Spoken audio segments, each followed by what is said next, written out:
सौंप कर सब चिंता फिकर, तुम्हें सौंप कर सब चिंता फिकर, देह दुनिया से हम हो गए बेखबर। खिवैया मेरी नैया तेरे हवाले, तेरे हवाले, चले हम उधर ले चले तुम जिधर, देह दुनिया से हम हो गए बेखबर। खिवैया मेरी नैया तेरे हवाले, तेरे हवाले, ये सौंप कर सब चिंता फिकर, देह दुनिया से हम हो गए बेखबर।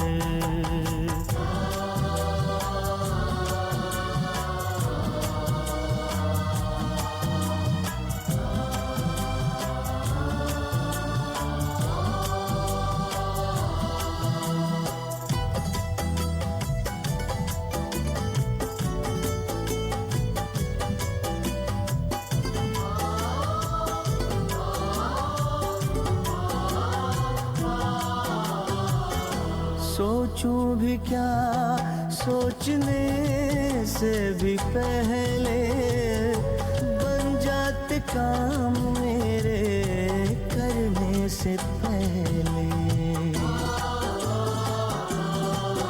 ओ सोचूं भी क्या सोचने से भी पहले, बन जाते काम मेरे करने से पहले, बन जाते काम मेरे करने से पहले।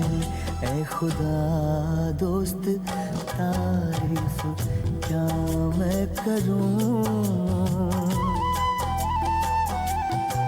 ऐ खुदा दोस्त तारीफ क्या मैं करूं, ये सब है तेरी खूबियों का असर। खिवैया मेरी नैया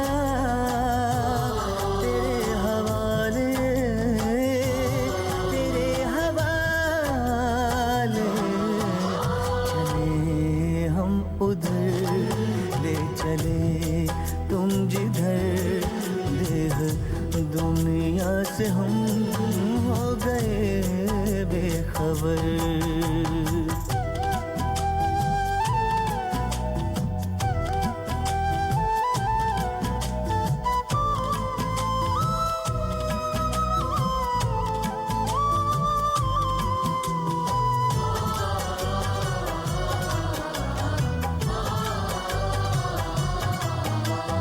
फलक से भी ऊपर तेरी है वो बस्ती, ऐ शान आलम वो ऊंची है हस्ती।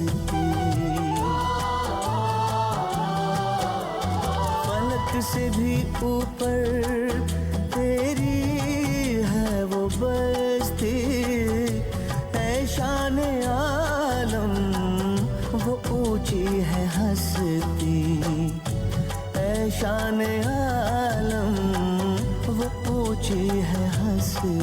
तेरी नज़र इनायत है मुझ पे करम, तेरी नज़र इनायत है मुझ पे करम, तूने अपना बनाया किया रुख किधर। खिवैया मेरी नैया तेरे हवाले, तेरे हवाले, तुम्हें सौंप कर सब चिंता फिकर, देह से हम हो गए बेखबर, हो गए बेखबर, हो गए बेखबर, हो गए।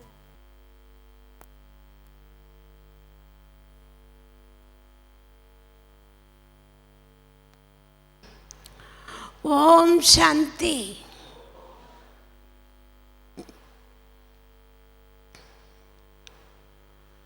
विश्व कल्याणकारी बाप दादा इस ईश्वरीय विश्वविद्यालय को 90 इयर्स से विधि पूर्वक चला रहे हैं। जो बाप दादा ने विधि विधान इस ईश्वरीय विश्वविद्यालय के लिए रचा है, उसको हमारे आदरणीय पूजनीय दादियों ने अपने जीवन में धारण कर विश्व भर सेवा करके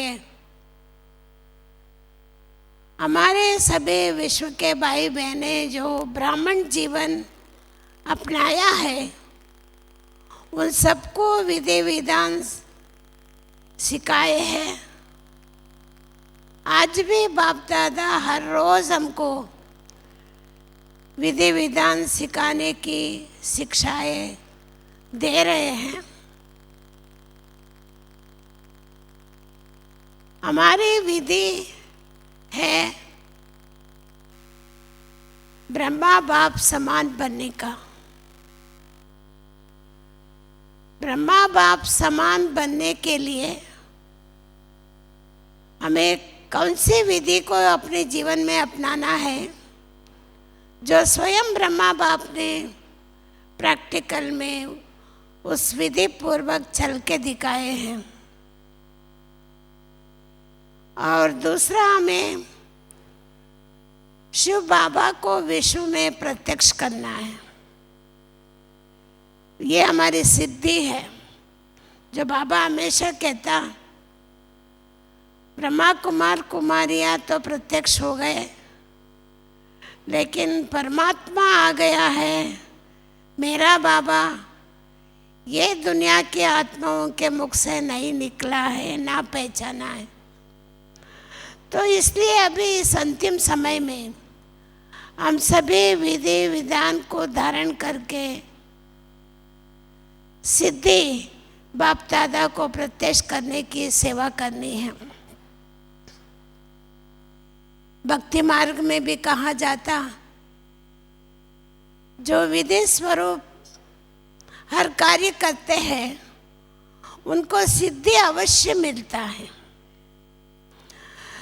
तो बाबा ने हम बच्चों को अमृत वेले से लेकर रात तक जो भी विधि विधान हमें बताया है, तो हमें अपने आप को पूछना होगा, क्या उस विधियों के रूप में हमारा जीवन व्यतीत कर रहे हैं।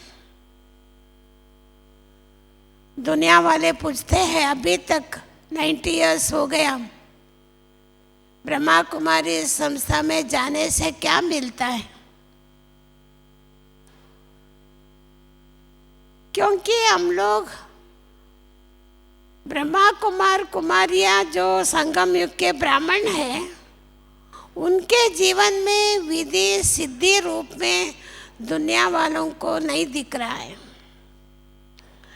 इसलिए हमारा जीवन ही आधार है। विधि से सिद्धि का अनुभव करके, हम खुद अनुभव करके दुनिया को अनुभव कराना है। तो सबसे पहले हम अपने आप को जांच करें। अमृत वेले हम लोग विधि पूर्वक उठते हैं, योग करते हैं और बाबा की मुरली सुनते हैं। तो ये क्वेश्चन अपने आप से पूछने से भी हमारे अंदर उत्तर निकलता, ये पूरी रीति से नहीं। कभी करते कभी नहीं करते, उसके लिए बहुत बहानाबाजी है। हम लोग कहते हैं अभी हमारा तबीयत ठीक नहीं है, हम इतना जल्दी नहीं उठ सकते हैं, या मधुबन में कहे हमें बहुत ठंडी है। अनेक अनेक बातें बहाना करके हम विधि बाबा ने जो सिखाया उससे वंचित हो जाते हैं। तो इसलिए हमें जो चाहते हैं हमारे जीवन में सिद्धि, वो हमें प्राप्त नहीं हो रहे। कैसे होगा? विधि से नहीं चलते तो सिद्धि या सफलता कैसे मिलेगा? विधि माना ही विधान है, सिद्धि माना ही सफलता है। तो सबसे पहले हमारे विधि है अपने संकल्पों के ऊपर ध्यान देना। जैसे सारे विश्व को मालूम है, विश्व शांति स्थापन कर रहे हैं, करने का एम है, लेकिन विश्व शांति स्थापन करने लिए जो निमित्त है, उनके मन में शांति सदा काल के लिए है। तो ब्राह्मण जीवन में सभी का ये उत्तर निकलता सदा नहीं है। बाबा भी चाहते, बच्चों से कई बार हाथ उठाते, हम थोड़ा थोड़ा उठाते, कभी उठाते कभी नहीं उठाते, क्योंकि हमारा एक रस नहीं है। हमारा जीवन में शांति सदा काल के लिए नहीं है, हर दिन सुबह से रात तक भी नहीं है। तो क्या कारण है? अगर हमारा जीवन में शांति का अनुभव सदा काल का हो जाए तो उसके लिए कुछ प्रयास निरंतर करना होगा। निरंतर हमें बाबा जो इतना रोज ज्ञान की शिक्षाएं दे रहे हैं, उसको मनन चिंतन करना। सर्वश्रेष्ठ चिंतन ज्ञान चिंतन।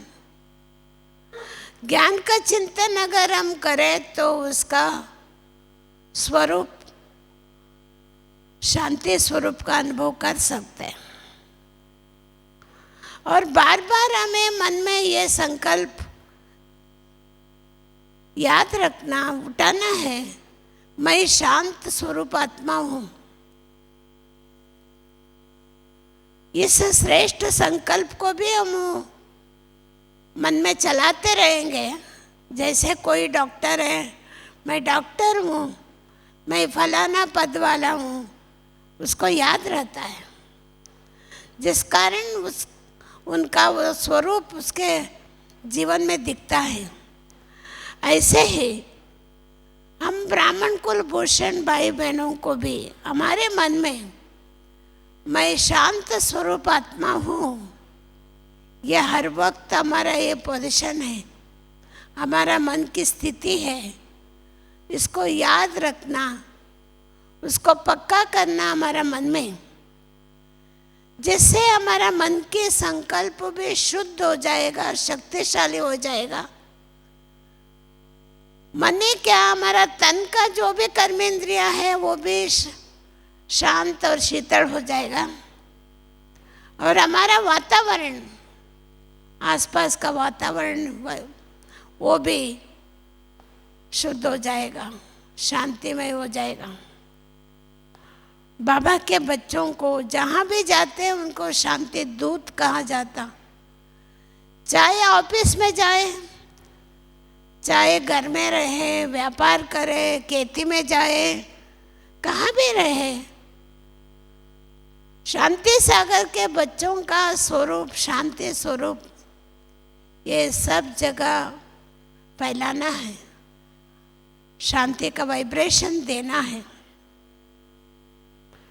आज दुनिया में और क्या चाहिए मनुष्य को? धन दौलत सब कुछ है, शांति नहीं है। भक्ति करते हैं, मंदिरों में जाते हैं, अल्पकाल के लिए अनुभव होता, सदा ही मांगते रहते हैं शांति का भीख। इसलिए बाबा ने हम बच्चों को ये विधि सिखाया। आप बच्चों का प्रैक्टिकल जीवन, आपका चलता फिरता जीवन ये शांति का सबको अनुभव करावे। ऐसे ही ये शांतिमय जीवन अनुभव करने के लिए हमारे जीवन में वैराग्य चाहिए। वैराग्य को धारण करने के लिए बाबा ने घर गृहस्थ को छोड़ने के लिए नहीं बोला। साधु संत वैराग्य धारण करके घर गृहस्थ को छोड़े हैं, लेकिन फिर भी उनके अंदर वैराग्य कहाँ है? सीमित है। लेकिन बाबा ने हम बच्चों को सारे एक घर का, एक संबंधियों का, सदस्यों के ऊपर वैराग्य नहीं, वस्तु वैभवों के ऊपर सवैराग्य नहीं, सारे विश्व के ऊपर हमारा वैराग्य होना चाहिए। विश्व के अंदर जो भी वस्तु वैभव व्यक्ति दृश्य देखते हैं, इन चीज़ों से हमारा कोई आकर्षण नहीं है। हमें बाबा ने विश्व परिवर्तन करने के लिए निमित्त बनाया, तो हम स्वयं को पहले परिवर्तन करें, जिससे विश्व परिवर्तन के कार्य में हम निमित्त हैं। उसका विशेष हम जिम्मेदार होंगे वैराग्य वृत्ति धारण करने का। वैराग्य वृत्ति जीवन गृहस्थ जीवन में ऐसा है। वैराग्य माना एक कपड़ा है,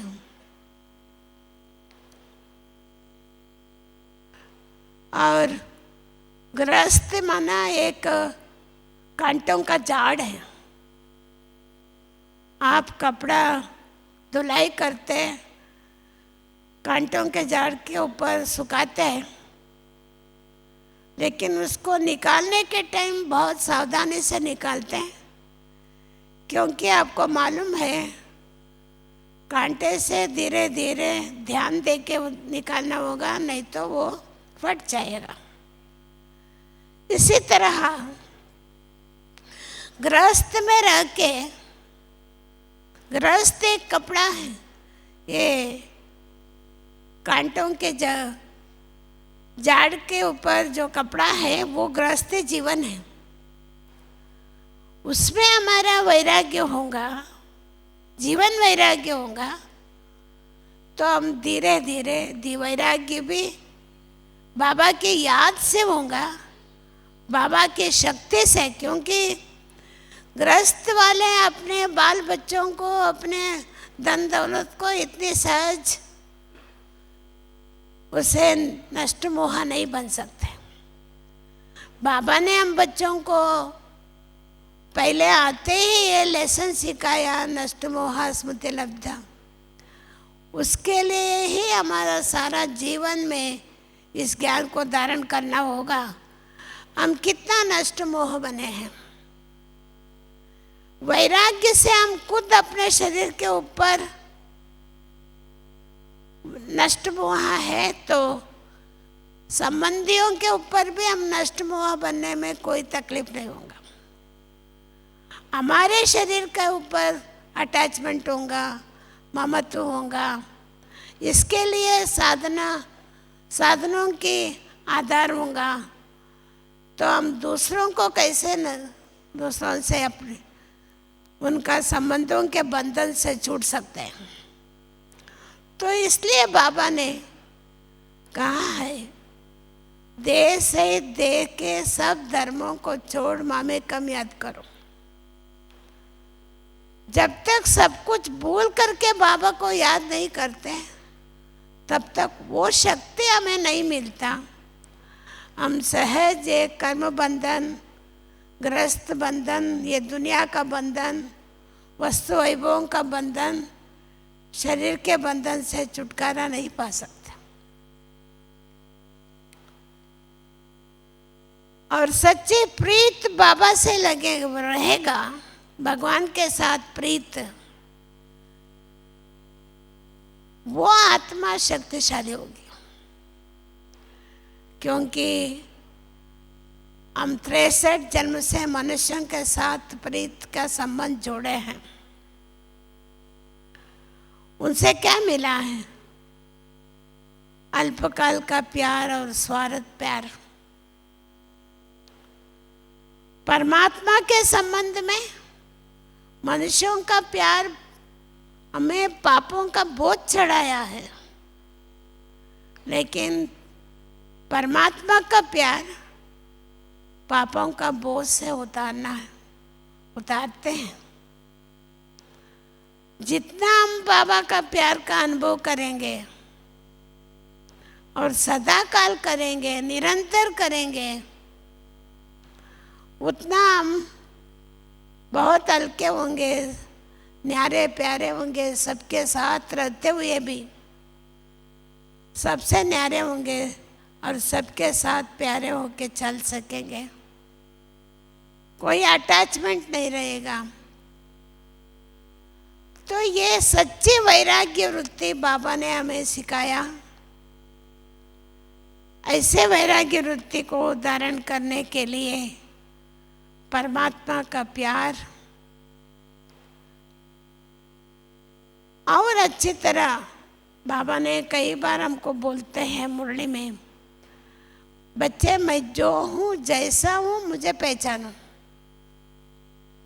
भक्ति मार्ग में भगवान माना, देवताओं को भी मिला के भगवान समझते हैं, प्रकृति को भी मिला के भगवान समझते हैं, पत्थर बित्तर टिक्कर सब में भगवान समझते हैं।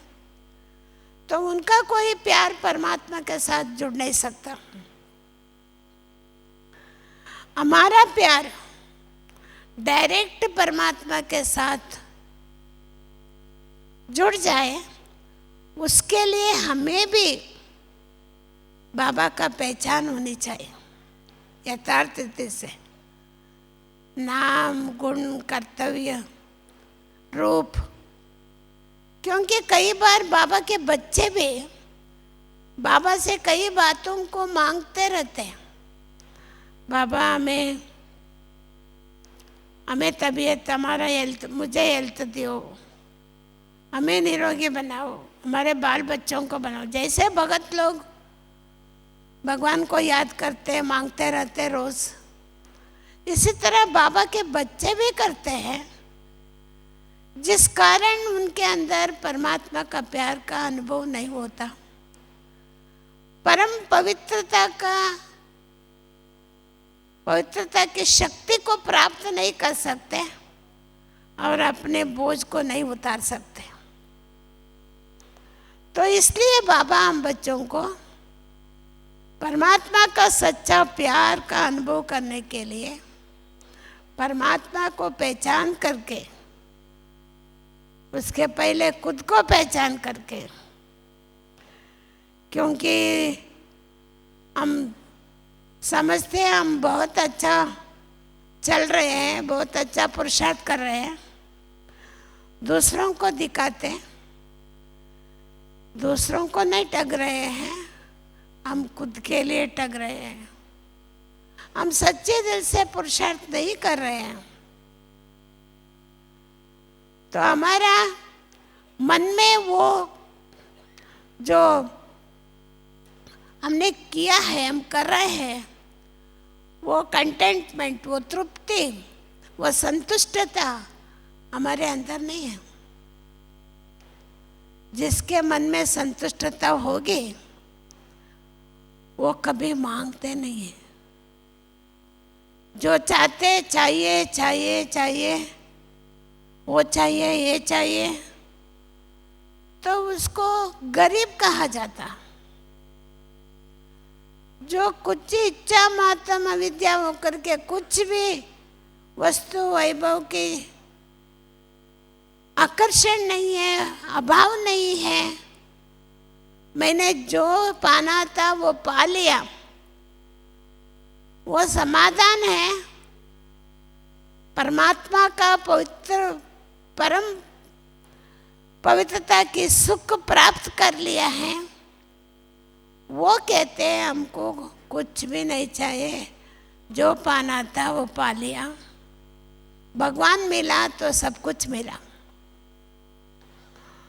तो वो आत्मा जो नहीं चाहते हैं वो बहुत साहूकार है, जो चाहते हैं वो गरीब है। तो हम अपने आप को जांचना होगा, देखना होगा, हम अभी तक बाबा के बच्चे बने के बाद भी गरीब होके चल रहे हैं या साहूकार होके चल रहे हैं। बाबा ने अभी अभी मुरली में बताया था, आप लोग बोर्ड लगाओ, घर घर में बोर्ड लगाओ, ईश्वरीय विश्वविद्यालय में गरीबों को साहूकार बनाया जाता। तो वो ब्रैकेट में वो भी लिखना स्थूल रूप से नहीं, मन के रूप से, मन को शक्ति देते, मन को गुणों की शक्ति, ज्ञान की शक्ति, परमात्मा की शक्ति मिलते हैं, जिससे जो भीख मांग रहे हैं, शांति चाहिए, प्यार चाहिए, सुख चाहिए, वो गरीबीपन मिटा करके अपने जीवन में संतुष्टता को प्राप्त करते हैं। इसलिए कहा जाता contents are rich, discontents are poor. जो संतुष्ट है वो अगर्भ साहूकार है, श्रीमंत है। जो असंतुष्ट है वो बहुत गरीब है। तो बाबा के बच्चे ईश्वरीय विश्वविद्यालय साकार बाबा ने जब स्थापन किया, तभी दुनिया में मशहूर हो गया था, Brahma Kumar is richest in the world. वो टाइटल बाबा अभी भी हमारा जीवन में स्थापित किया है। सभी दुनिया वाले अनुभव करें, ये ब्रह्मा कुमार कुमारियाँ, उनका जीवन रिचेस्ट इन द वर्ल्ड। स्थूल पैसे से नहीं, जिनके पास भी बहुत पैसा है, आज हम रोज देखते हैं उनको पकड़ा जा रहा है, चाहे बड़े हो, बड़े पोजीशन वाले हो, चाहे कोई भी हो, किसी भी रीति से। तो बाबा ने हमारे पास ऐसा ज्ञान का धन दौलत दिया है, वो किसी को भी देने से उनका जीवन बंधनों से छूट जाता, उनका साहूकार बन जाता। बाबा के बच्चे देखिए, जब मधुबन में आते इतना खुशी से आते हैं। वो कितना भी गरीब बाबा के बच्चे हैं, मधुबन के लिए कितनी तैयारी करके खुशी खुशी से आते हैं, और मधुबन से वापस जाने के टाइम भी यही अनुभव करते हैं, हमने सब कुछ पा लिया। पार्टी के कई माताएं भाई बहनों ने मुझे फ़ोन किया, बहन जी कल बाबा आया था ना, हमने बहुत अच्छा अनुभव किया। हम जहाँ भी बैठे थे बाबा ने हमारी मनो इच्छा पूरा किया, हमें अनुभव कराया, हमें संतुष्टता हुई। ये केवल एक दिन बाबा के मिलन के दिन नहीं है, हमारा हर दिन बाबा के मिलन के लिए हमें प्यासे होकर के रहना है। सुबह सुबह उठते ही बाबा के मिलन के लिए, अमृत वेला योग के लिए वो प्यास अंदर से निकलना है,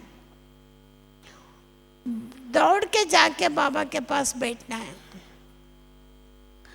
तो इसलिए हमें बाबा से इतना प्यार खींचना है,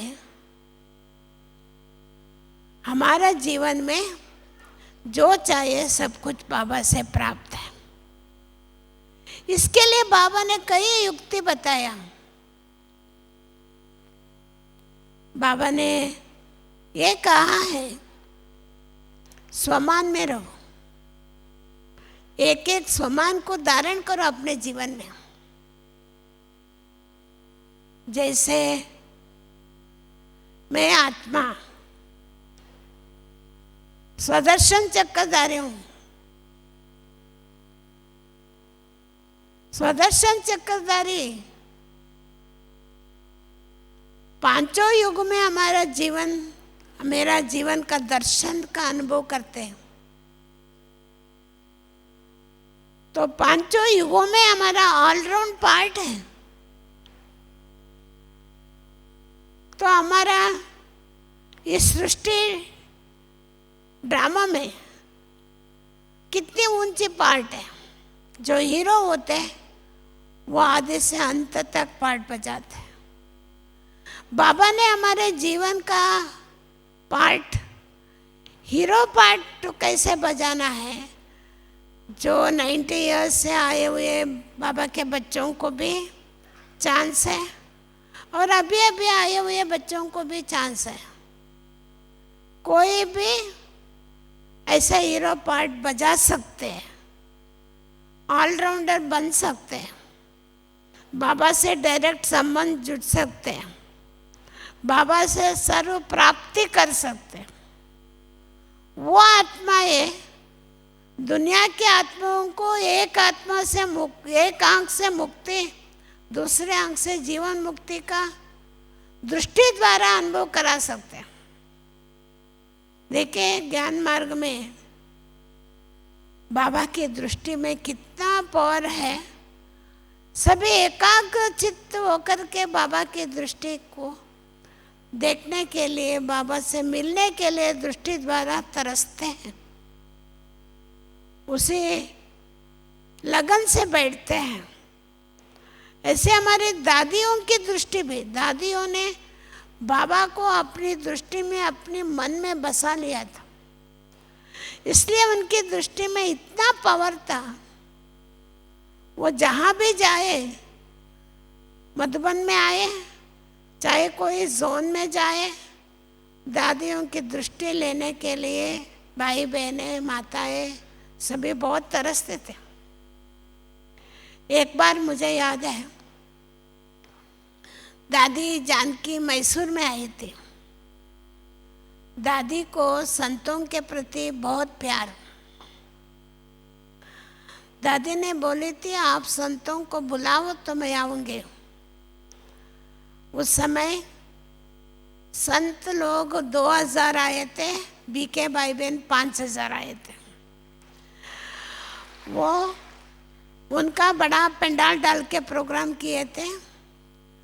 पहले बीके तो सुबह से आके बैठ जाते, दादिया माना कहाँ से भी बिना बोल के भी आ जाते हैं।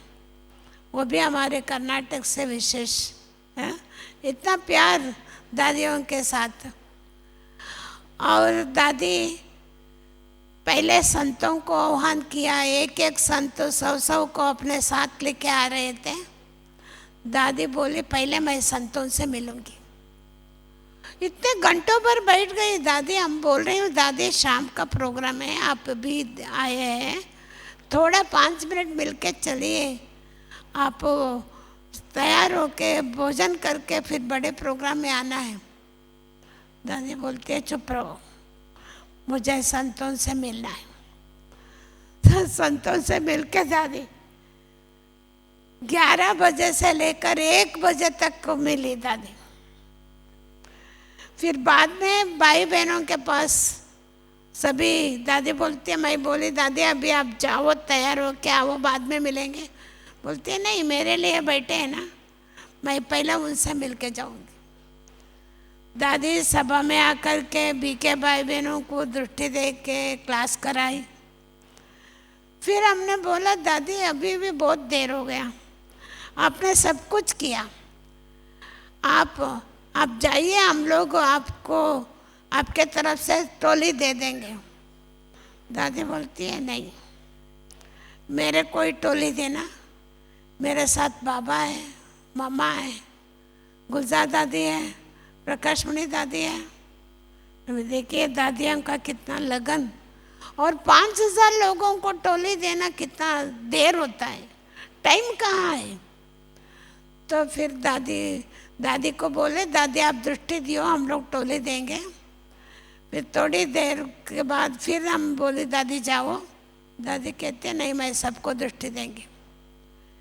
वो हमारी भाई बहन भी कितना नाजुक है, वो लोग इतना दृष्टि लेके सीधा जाना है ना, एक पल्ला दूर जाते हुए भी पीछे पीछे दादी को देखते रहेंगे, लाइन आगे नहीं जाएगा। इतना दादी की दृष्टि में पावर, इतना आकर्षण, कितना भी मना करे सुनते नहीं है। वो पवित्र दृष्टि दादी ने बाबा को सारे विश्व में दिखाई, बाबा को दिखा के आई, प्रत्यक्ष किया। 147 देशों में प्रत्यक्ष करके अभी भी बहनें कर रही है, दादी के द्वारा जो सेवा हुई है उसको बढ़ा रही है। लेकिन दादियों ने इतना उनके अंदर पवित्रता की शक्ति, बाबा की शक्ति, दादियों के कारण ही अभी तक मधुबन में जो दादियों ने विधि विधान बाबा ने सिखाया था वो धारण करके उस विधि विधान को बनाया है, वो ही चल रहा है अभी भी। जब साकार में बाबा था वो बात अलग है। अव्यक्त बाबा को देखने के लिए हमारी भाई बहन इतने दौड़ दौड़ के आते थे। मधुबन माना उस समय 4 प्रकार का, एक जगह दिलाना, अच्छा जगह चाहिए, दूसरा है भोजन का पास दिलाना, तीसरा है बाबा का मिलन के लिए पास दिलाना, वो अभी तक भी चल रहा है। उस समय था चौथा स्टेज पर जाके बाबा से मिलना है। हम लोग तो इतना हैरान होते थे, बाबा इनको कौन समझाएगा, इतने लोगों को कहाँ छोड़ेंगे, ये बंद होना चाहिए, हम लोग संभाल नहीं सकते इन भाई बहनों को। तो लेकिन उन दिनों में इतना भाई बहने बाबा से मिलने के लिए, बाबा से दृष्टि लेने के लिए, एक जमाना था हम लोग पांडव भवन में बाबा से 1-1 घंटा मिलते थे। ओम शांति भवन में कितना हम लोग ग्रुप अपने आप बाबा से मिला के बाबा का वरदान ट्रांसलेशन करते थे। बाबा को जैसे इन बच्चों का परिचय नहीं है, ऐसा एक आत्मा का परिचय कराते थे। वो जमाना कैसे परिवर्तन हो गया। बाबा ने बोला था ऐसा समय आएगा, हम लोग ट्रांसलेशन भी करते थे, एक बाबा जब आता था मुरली चलाता था 3 भाषा में ट्रांसलेशन होती थी, एक कन्नड़ा में, एक तेलुगु में, एक मलयालम में, ओम शांति भवन में। बाबा की मुरली के बाद मिलन भी है सब। इतना सारा बाबा ने हम लोगों को पालना दिया, दादियों ने पालना दिया, ये जीवन का, पवित्र जीवन का विधि विधान सिखाया। ये सभी हम लोगों को धारण करके, याद रख करके हमारे जीवन को आगे बढ़ाना चाहिए। जो हमने प्राप्त किया वो दूसरों को सुनाना चाहिए। दादियों से तो हम लोग बहुत कुछ प्राप्त किया है। एक बार दादी प्रकाशमणि बेंगलोर में आई, वहाँ पर एक बड़ा संत, क्योंकि उधर के 2-3 संत हैं, वो भी बड़े 2 संत, दादियाँ जो भी, चाहे गुलजार दादी जी आवे, चाहे प्रकाशमणि दादी जी आवे, चाहे जानकी दादी आवे, उनका सारा प्रोग्राम बंद करके वो लोग आ जाते थे, जैसे बच्चे होकर के साथ में रहते थे। उनका एक बार कुछ, एक जगत गुरु का, उसका आश्रम में कोई प्राइम मिनिस्टर बहुत पैसा रखा था, उन्होंने मंदिर बना दिया, उसका एगेंस्ट हो गया। वो जो प्राइम मिनिस्टर एगेंस्ट हो गया, उसने अलग उसका स्वामी जी के एगेंस्ट में एक अलग संस्था छोड़ आश्रम खोल दिया। वो बड़ा कर्नाटक का बड़ा होने के कारण उसमें मन में बहुत अशांति, दुख था। तो बड़ा प्रोग्राम बेंगलुरु योग भवन में चल रहा था, तो दादी ने भाषण करते हुए स्वामी जी को प्रश्न पूछा, स्वामी जी आप मेरे लिए कौन है? आप मेरा स्वामी जी हैं, मेरा भाई है, मेरा गुरु है, कौन है? तो स्वामी जी सब सुन रहा था। दादी भाषण करने के बाद स्वामी जी का जब वो टर्न हुआ भाषण का, उस समय बोलता है, दादी, माता जी बोलते थे वो लोग, दादी नहीं बोलते थे, माता जी मैं ना आपका गुरु हूँ ना स्वामी हूँ, मैं तो आपका बच्चा हूँ। देखिए खुले दिल से बोलता है मैं आपका बच्चा हूँ। जैसे उसने बोला मैं बच्चा हूँ, दादी ने हाथ पकड़ लिया, प्रकाशमणि दादी उसका हाथ पकड़ ली।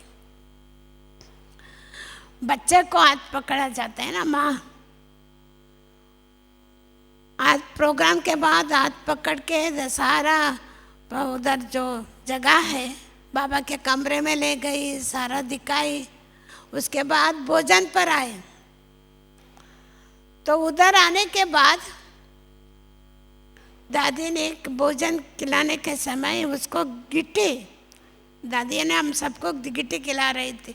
वो स्वामी जी बच्चा हो गए ना, उसको गिट्टी खिलाने गई, तो स्वामी जी हम लोगों को देख रहे थे, हम लोग खिलाने यहाँ खड़े थे, उसको देवभान तो आता है ना, तो हम लोग बाहर आए।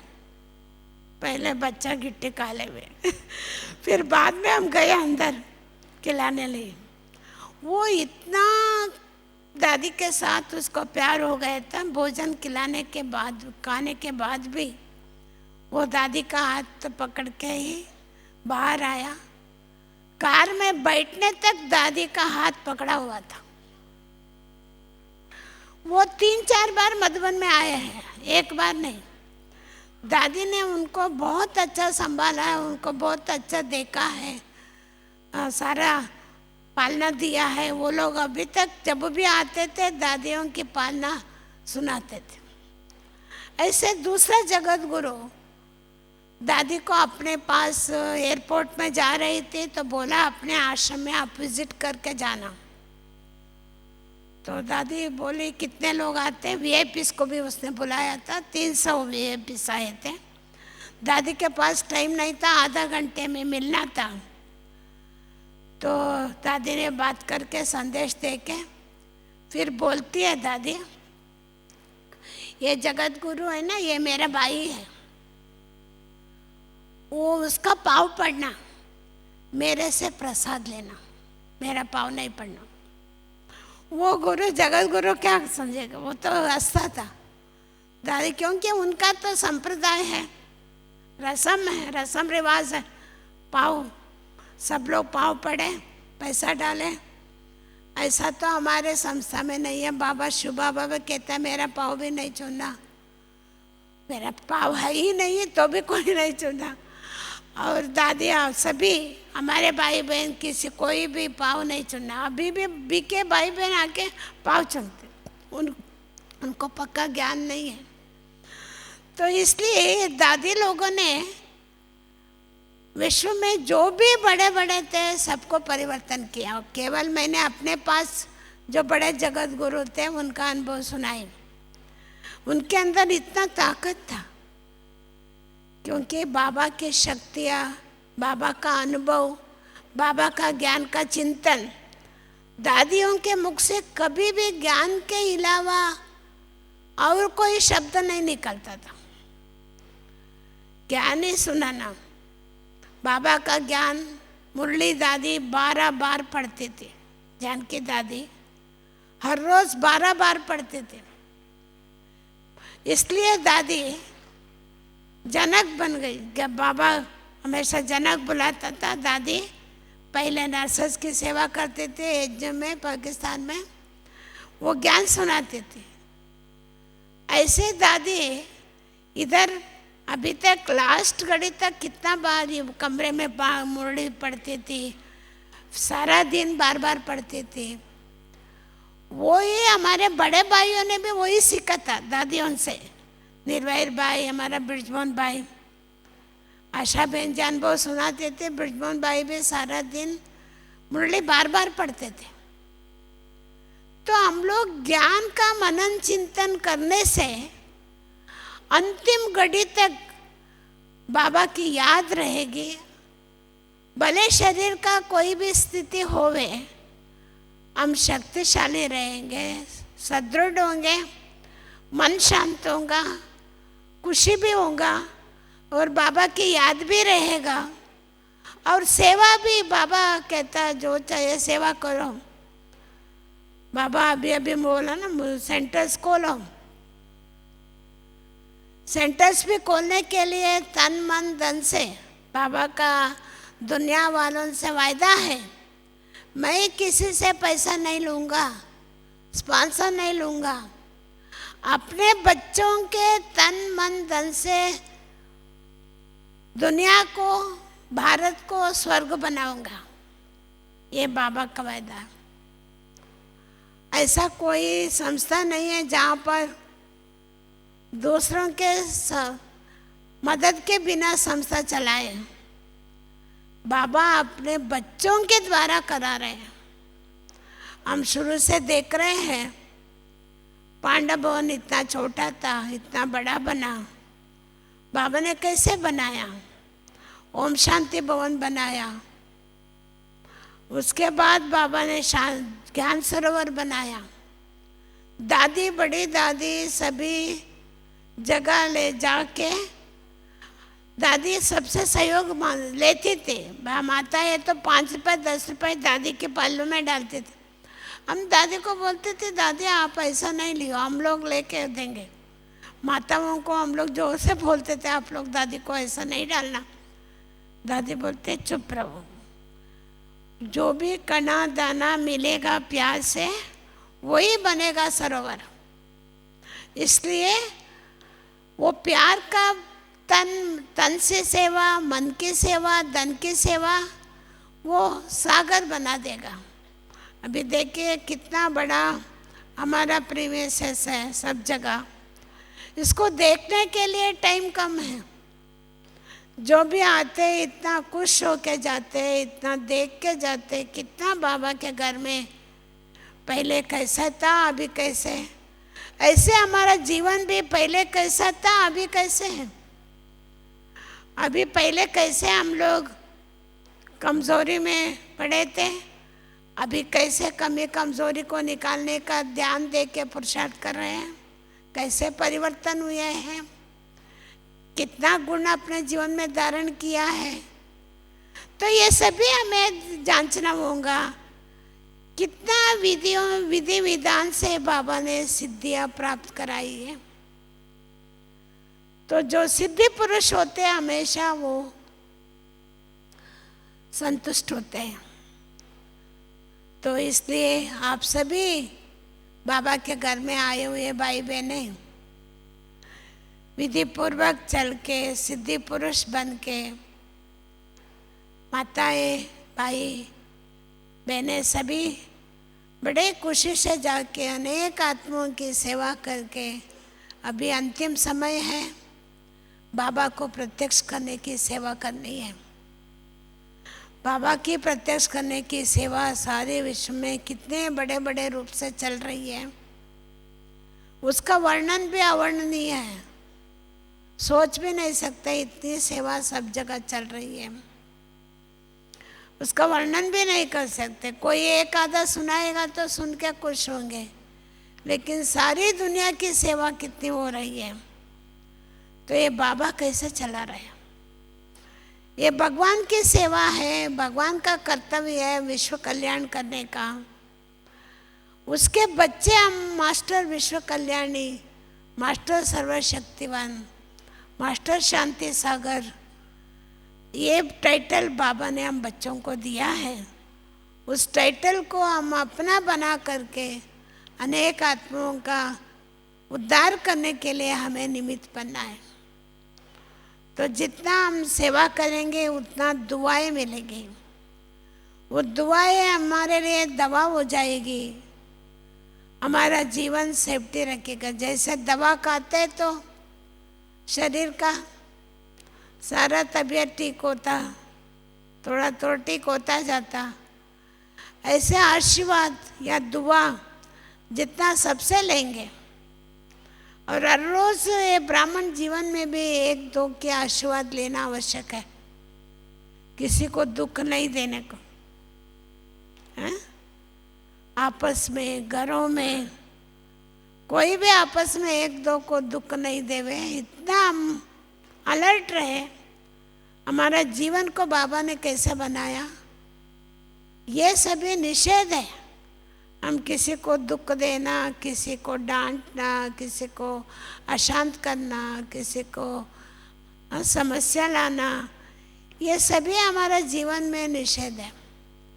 तो ये सब हम याद रख करके हमारा जीवन को बहुत आगे बढ़ाने की और अनेक आत्माओं की कल्याण करने की संकल्प लेते हुए बाबा को और दादियों को और मधुबन वासियों को बहुत बहुत दिल से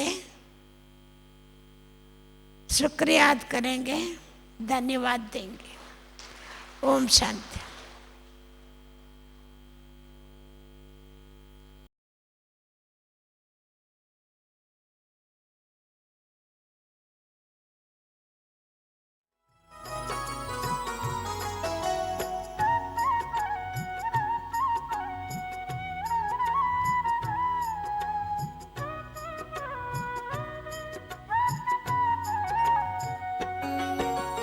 जीवन को ज्योतिर्मय कर लो, जीवन को ज्योतिर्मय कर लो, ज्योति बिंदु के ध्यान से अंतर मन की प्यास बुझा लो, राजयोग सद्ज्ञान से अंतर मन की प्यास बुझा लो, राजयोग सद्ज्ञान से जीवन को ज्योतिर्मय कर लो।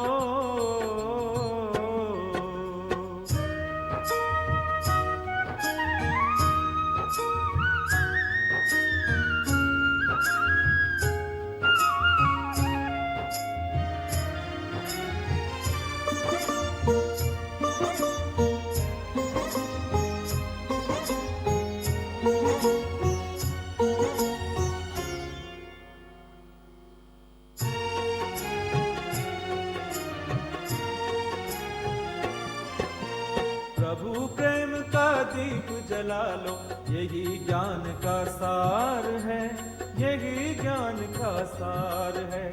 चिंता छोड़ करो प्रभु चिंतन, सुख का ये आधार है, सुख का ये आधार है। भर लो अपने दिल का दामन,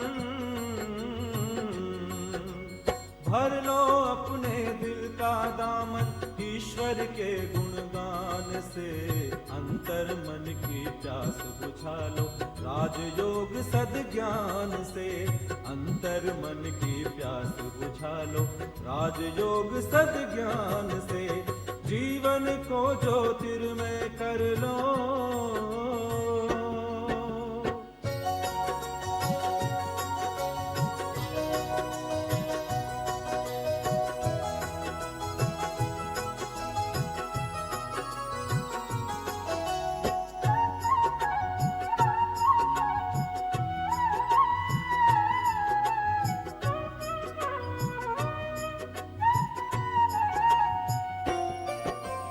बड़ा कीमती धन है जीवन, व्यर्थ न इसे गंवाना है, व्यर्थ न इसे गंवाना है। झूठे आकर्षण में मन को कहीं नहीं उलझाना है, कहीं नहीं उलझाना है। बदलो चिंतन की धारा को, बदलो चिंतन की धारा को, रूहानी मुस्कान से अंतर मन की प्यास बुझा लो, राजयोग सद्ज्ञान से अंतर मन की प्यास बुझा लो, राजयोग सद्ज्ञान से जीवन को ज्योतिर्मय कर लो।